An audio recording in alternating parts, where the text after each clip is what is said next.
My brother-in-law decided to divorce my Ellie after he discovered she had been cheating on him with one of his friends. This revelation came at an inconvenient time for me, as it happened just over a week before my own wedding day. Although Ellie and I aren't particularly close, my parents urged me to delay my wedding for a year, believing that the event would be too distressing for her, whom they still saw as blameless despite clear evidence to the contrary. Their perspective baffled me. Ellie was found exchanging incriminating texts with her husband's friend, which my parents dismissed as harmless flirting, even though plans for Ellie to meet him had been made multiple times. Despite these plans never coming to fruition, the intent alone was troubling enough, and I felt my brother-in-law was justified in seeking a divorce. However, my parents seemed unable to accept any fault on Ellie's part. They insisted I postpone my wedding, a suggestion I found absurd given that all arrangements and payments had already been made, making cancellation costly and unnecessary. When I communicated my decision to proceed as planned, my parents responded with threats of not attending. To me, their presence was not crucial. I had grown accustomed to receiving less familial support compared to Ellie. My husband and I continued with our plans, unspayed by my parents' ultimatums. They were invited merely as guests, without any special privileges, reflecting the equal footing I believed all attendees should have, regardless of our blood relation. Throughout my life, I've felt a disparity in how my parents treated Ellie and me, which shaped my decision to keep certain aspects of my life private, such as the success of my husband's family-owned a garment factory. I had withheld this information deliberately, knowing my parents' tendencies to behave differently around those with wealth. They run a fruit shop that barely meets their needs and have always been overly eager to network with wealthier individuals, which often results in awkward interactions. Their behavior has never successfully attracted investors, and I wanted to avoid any similar awkwardness stemming from revelations about my in-laws' wealth. Ultimately, my wedding went ahead without my parents. Their later regret and accusations that I had misled them by not disclosing my in-law's status only further validated my decision to maintain a degree of privacy and prioritize my own happiness on my wedding day. Over the years, I've observed how my family, including some relatives and their friends, have awkwardly tried to impress others in social settings, which often left me feeling embarrassed and disconnected from them. Their behavior, aimed at gaining favor through excessive flattery, was noticeable and uncomfortable for everyone.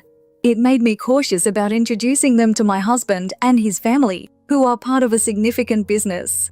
Concerned about my parents' tendency to network aggressively, I ensured our family introductions were subdued, with everyone presenting themselves modestly to avoid any unwarranted attention. My husband, familiar with my concerns, always downplayed his position, which led my parents to treat him just like anyone else without any undue interest. Our families met just once during our engagement party, and although his parents were equally discreet about their roles, their connection to their notable company remained unnoticed by my parents. However, despite our efforts, the true stature of my husband's family was inadvertently revealed when our wedding photos were shared on the company's official social media. This discovery shocked my parents on the very night of our wedding.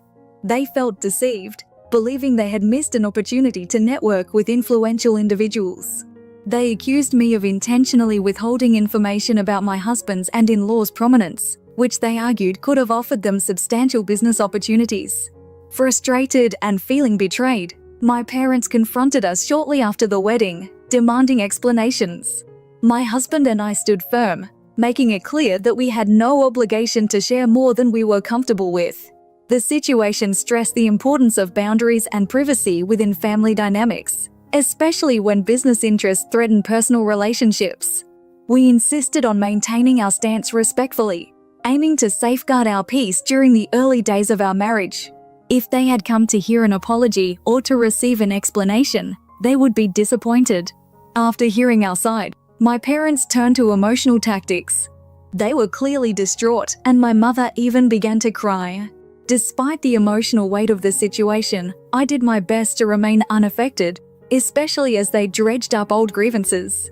They recounted the efforts they had made in raising me, setting expectations I had seemingly failed to meet. Originally, I intended to let them speak without engaging in conflict, But as they lauded their parental efforts, which, in my memory, seemed disproportionately skewed favorably towards Ellie, I felt compelled to speak up. As they lamented how I had apparently squandered an opportunity for them to bond with influential business figures by keeping my husband's family a secret, their disappointment became palpable. They accused me of being embarrassed by our family's less affluent background, a claim that stung because it wasn't the wealth I was embarrassed by, but rather their behavior around those with wealth. Attempting to clarify this distinction fell on deaf ears as they continued to insist that my embarrassment justified their upset. Their persistent victimization frustrated me, and eventually I lost my patience, demanding they leave my home. I hadn't owed them an apology or an explanation, and it was a mistake to think we could have had a rational conversation to resolve our issues. As they left, my mother tearfully declared that I had always viewed myself as superior, a sentiment that cut deep. They expressed regret over missing the wedding, but more so, they lamented the wasted effort in attempting a dialogue with me. Now, reflecting on the entire ordeal, I wonder if I ever truly acknowledged them properly. That I'm not particularly close with my family, which includes not just my parents and Ellie, but most of my relatives. Consequently, the guest list for my wedding was quite selective, consisting only of a few cousins and some aunts and uncles with whom I share a good rapport. Despite knowing who my in-laws were, my parents chose to keep this information private out of respect for my wishes to maintain distance, which I appreciated. As such, the wedding was an intimate affair with minimal involvement from my family, making privacy easier for us to maintain. Regarding the current situation with my parents, as many of you advised, my husband and I have decided to sever ties with them. Their absence from our wedding was their choice, not because we didn't invite them. They prioritized supporting Ellie through her divorce over attending our special day. We feel justified in our decision to cut off contact and refuse to let their negativity affect our new life together. My husband and I are thrilled to be setting off on our honeymoon soon, and upon our return, we'll be moving into a new home, a surprise wedding gift from my in-laws. This generous gesture comes at a perfect time, ensuring even further that my parents won't disrupt our peace, as we won't be sharing our new address with them or much of my family for now. Only a few close friends will be privy to our location. Throughout this ordeal, my in-laws have shown nothing but support. Even after an incident where my parents unexpectedly showed up at our place, my in-laws offered to help manage the situation discreetly. Their kindness and integrity make me proud to be part of their family. It's not just their wealth, but their genuine good nature that makes them truly remarkable. Despite the challenges with my parents, I have no intention of removing any online posts or giving them any leverage over our decisions. I've taken steps to block them on all communication platforms, and for extra measure, I've blocked Ellie as well to prevent any indirect attempts by my parents to reach me through her. Growing up, Ellie and I were never particularly close. She often acted quite spoiled, and as time went on, we simply drifted further apart, especially after I moved out. Although there were no hard feelings between us, she chose not to attend my wedding, which coincided with her own divorce proceedings. What truly bothered me, however, was my parents' insistence that I postpone my wedding for a year due to her situation, especially given that she was at fault in her marriage. I wasn't sure if Ellie had influenced our parents' demand, but I knew she would likely side with them.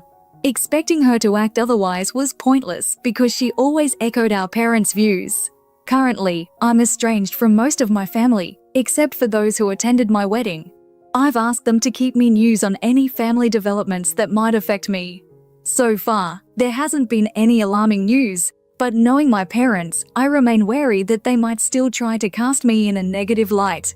Recently, after returning from our honeymoon, my husband and I learned that my parents hadn't caused any trouble during our absence, likely because they were waiting for our return. To our dismay, earlier today, my concerned mother-in-law called, urging us to visit immediately. Unbelievably, my parents had intruded on my in-laws' home to discuss my behavior, as if they had any right to judge or involve them. It was embarrassing and inappropriate, considering I am an adult and any issues should be addressed directly with me, not through my in-laws. I'm frustrated that my parents used such a manipulative tactic, probably knowing we were away and timing their visit to coincide with our return. Now, as I navigate this unnecessary drama, I hope for some peace during our vacation and that my parents refrain from further intrusions. It's clear to me now that someone I've trusted has been discussing my personal matters with my parents, which is absolutely unacceptable. I'll need to address this betrayal later. But today was centered on dealing with an uncomfortable situation involving my parents at my in-laws' home. Discovering their interference was quite mortifying. My husband and I hurried to his parents' house to manage the unfolding drama before it escalated further. When we arrived, we found my parents comfortably settled in the living room, making themselves at home in a way that was making everyone else uneasy due to their overly familiar behavior. My mother-in-law greeted us at the door, while my father-in-law sat quietly, offering forced smiles in response to my parents' conversation. Thankfully, they were behaving civilly, so I chose to maintain my composure and not create a scene, despite feeling incredibly frustrated. I mustered all my patience to avoid an outburst. I confronted my parents, expressing how inappropriate it was for them to just show up at my in-laws' place uninvited, especially since the issue at hand was strictly between my parents and me. There was absolutely no reason to involve my in-laws. I made it clear that if they needed to discuss something, they should have approached me directly at my home. They argued that they had tried that route without success and figured that involving my in-laws would ensure my presence with my husband.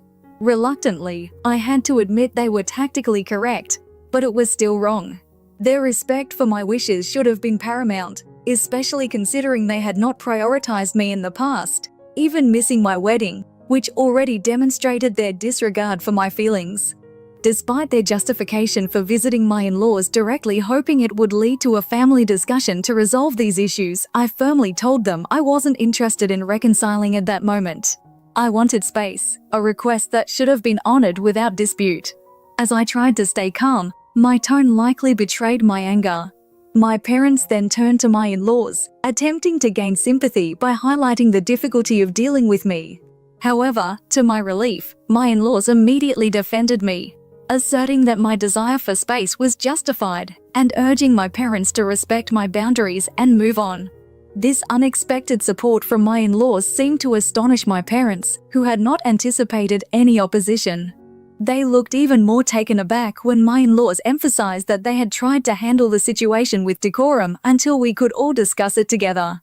My in-laws made it clear that they supported my stance, which finally helped underscore the importance of respecting my wishes. After some troubling experiences with my family, it became clear that I needed to set boundaries, especially regarding my relationship with my parents. When my in-laws openly supported my decision to distance myself, it seemed to catch my parents off guard. Their unexpected reaction led them to leave abruptly after our meeting, though not without some whispered grievances. Thankfully, my in-laws and I had a chance to discuss the situation further. They shared their observations about my parents' unusual and clingy behavior, and how my parents had unsuccessfully tried to sway them against me. It was reassuring to know that my in-laws were already aware of the dynamics at play and remained supportive of me. 5 weeks later, the drama resurfaced when Ellie tried to contact me repeatedly while I was busy moving to a new house. She left numerous messages, accusing me of causing distress to our parents and fracturing our family. However, her attempts to communicate came from a place of manipulation rather than concern, evident from her blaming me for their unhappiness and the family's tension. Despite the chaos, I responded to Ellie, explaining that I wasn't at fault for the fallout at my in-laws' home. That was a scenario my parents walked into on their own. The situation escalated when she accused me of being heartless and selfish, especially given her own ongoing divorce and the accusations she faced from her husband. In the end, I made the tough decision to cease communication with her after realizing that any further conversation would be unproductive. This decision marked a significant step in protecting my mental health and well-being, acknowledging that sometimes one must firmly stand by their choices, even if it means letting go of familial ties to ensure personal peace. It's been nearly a year since I got married. Since moving to a new house, I've not been in contact with my parents, which has honestly been a weight off my shoulders. I also uncovered that it was one of my cousins who had been informing my parents about my whereabouts by talking to Ellie. I've since decided to cut ties with that cousin. My cousin used to be close to Ellie too, and they probably thought they were helping by attempting to mend family relationships. Nonetheless, we no longer communicate with that cousin, and I only keep in touch with a few trusted family members. After her divorce, Ellie moved to a different city, and my parents sold their store to relocate and start afresh with her. I genuinely wish them well and hope they find what they're looking for, far from my life. Looking ahead, my husband and I celebrated our first wedding anniversary and are eagerly planning to start a family. I realize that announcing a pregnancy might draw my family back into my life, but we'll handle that situation if and when it comes. For now, we're just enjoying our life together and the prospect of becoming parents soon.